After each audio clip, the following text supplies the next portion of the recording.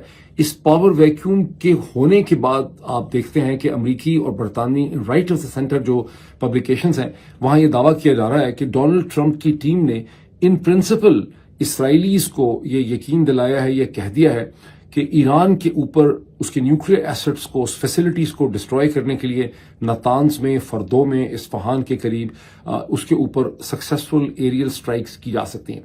اب وہ aerial strikes کرنے کا شوق تو اسرائیل کو بہت پرانا ہے، تو کیا اسرائیل کو پرمیشن ملے گی؟ لیکن اسرائیل کے پاس اس قسم کی کیپیبلٹی نہیں ہے، ایریل کیپیبلٹی نہیں ہے، اس قسم کی بامبنگ کیپیبلٹی نہیں ہے، ایسے ڈیپ پینیٹریٹنگ بامز نہیں ہیں جو اس کو تباہ کرنے کے لیے ان کی ضرورت ہے. اب 2 دن پہلے وال اسٹریٹ جرنل کے اندر یہ سٹوری چھپی سورسز کو کوٹ کرتے ہوئے، اور اس کے صرف اگلے ہی دن جو ہے ایسی سٹوری برطانیہ کے اخبار ٹیلی گراف کے اندر بھی چھپی. ٹیلی گراف میں اور وال اسٹریٹ جرنل میں اس کے جو چارٹس اور میپس دکھائے گئے ہیں فیسلٹیز کے حوالے سے کہ کیسے اسرائیلی جو F-15 یا F-16 ہے وہ جو بام پھینکتے ہیں وہ صرف 15 میٹر یا 30 میٹر تک جا سکتے ہیں، اور جو امریکنز B-2 بامبرز ہیں جو وہ بام پھینکتے ہیں وہ 100 میٹر تک نیچے پینیٹریٹ کر سکتے ہیں. اور ایران کی جو فیسلٹیز ہیں نتانز میں یا فردو کے اندر وہ کم از کم بھی 80-90 میٹر ڈیپ ہیں چٹانوں کے نیچے. تو ظاہر ہے کہ امریکہ کی مدد کے بغیر ایسا آپریشن جو ہے وہ نہیں ہو سکتا. اس ذہن میں رکھنا بہت ضروری ہے کہ امریکہ کی جو اسٹیٹڈ اور پریکٹیکل پالیسی رہی ہے ایران کے حوالے سے گزشتہ 30-40 برس سے، وہ یہ ہے کہ ایران کے اوپر آپ سینکشنز لگا سکتے ہیں، ایران کے ساتھ مسکولر ڈپلومیسی کر سکتے ہیں، ایران کو انگیج کر سکتے ہیں، اس کو فائنینشلی بلیڈ کر سکتے ہیں، ڈرین کر سکتے ہیں. اور خود ڈونلڈ ٹرمپ بھی اپنی پریزیڈینشیل کیمپین میں یہی کہتے رہے ہیں. ڈونلڈ ٹرمپ نے کبھی یہ نہیں کہا کہ ایران کے خلاف جنگ کی جا سکتی ہے یا اس کے اوپر حملے جو ہیں وہ کیے جا سکتے ہیں. سو مچ سو کہ ڈونلڈ ٹرمپ کی فرسٹ پریزیڈنسی کے بارے میں زائنسٹ میڈیا یہ کہتا رہا کہ آخر میں ڈونلڈ ٹرمپ کنونس ہو چکے تھے towards the end of his presidency in 2020 میں کہ ایران کے اوپر ایریل سٹرائکس جو ہے وہ کی جا سکتی ہیں. لیکن بعد میں ڈونلڈ ٹرمپ نے کلیریفائی کیا کہ کسی بھی سٹیج پہ انہوں نے ایران کے اوپر سٹرائکس کا نہیں سوچا. تو اب یہ جو سب کچھ کہا جا رہا ہے یہ ڈونلڈ ٹرمپ کو پرسویٹ کرنے کے لیے کیا جا رہا ہے. یہ ڈونلڈ ٹرمپ نے ان پرنسپل جو ہے وہ فیصلہ کر لیا ہے کہ ایران کو ٹارگٹ کیا جائے. یہ بھی اسٹیج کے اوپر کلیئر نہیں ہے. لیکن ایکسکیوز کیا ہے؟ ایکسکیوز یہ ہے کہ ایران جو ہے وہ اس پوزیشن میں آ چکا ہے کہ وہ اب اس کے پاس اتنا انرچ یورینیم ہے کہ وہ چاہے تو 4 یا 6 یا 8 یا پتہ نہیں کتنے نیوکلیئر بامز یا ڈیوائسز جو ہے وہ بنا سکتا ہے. یہ ایک انتہائی پھسٹی پھٹیچر قسم کا آرگومنٹ ہے. اگر آپ پچھلے 10 سال کے امریکی اخبار دیکھیں، اسرائیلی اخبار دیکھیں، یورپ کے اخبار دیکھیں تو یہ آرگومنٹ 10-12 سال سے اسی طرح سے دہرایا جا رہا ہے کہ ایران بالکل ایک اسکرو ٹائٹ دور رہ گیا ہے، 4 بم بنا سکتا ہے، 2 بم بنا سکتا ہے، 15 بم بنا سکتا ہے. اصل مسئلہ ایران کے بم بنانے سے بالکل بھی نہیں ہے، اور بم اتنے امپورٹنٹ بھی نہیں ہے. ایران کے پاس 8-10 بم آ بھی جائیں گے تو بھی اسرائیل کا وہ بہت زیادہ کچھ بگاڑ نہیں سکتا، بیکاز وہ کہتے ہیں کہ ہنوز دلی دور است، راستے میں اور بھی بہت سی رکاوٹیں ہیں. اصل ایشو ہے ایران کا پولیٹیکل انفلوئنس. ایران کے پولیٹیکل انفلوئنس سے جو 1980 سے کھڑا کیا ایران نے، حماس کی شکل میں، پیلسٹینین آرگنائزیشنز کی شکل میں، حزب اللہ کی شکل میں، بعد میں ہوتیز آ گئے. اسرائیل نے اس کو تقریباً اس اسٹیٹ کے اوپر سسپینڈ کر دیا ہے، پنکچر کر دیا ہے، حزب اللہ کو بہت بری طرح سے زخمی کر دیا ہے.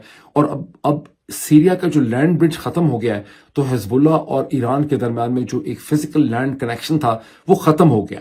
اس صورتحال میں اسرائیل کی اسٹریٹجک ریکوائرمنٹ یا خواہش یہ ہے کہ وہ ایران کے انفلوئنس کو ایک اپرچونٹی حملہ کر کے اگر اس کے نیوکلیئر پروگرام کو 5-10 سال کے لیے ریورسل پہ ڈال دیا جائے تو تمام مڈل ایسٹ میں تمام عرب سٹیٹس جو ہیں وہ بالکل اسرائیل کے سامنے لیٹ جائیں گی.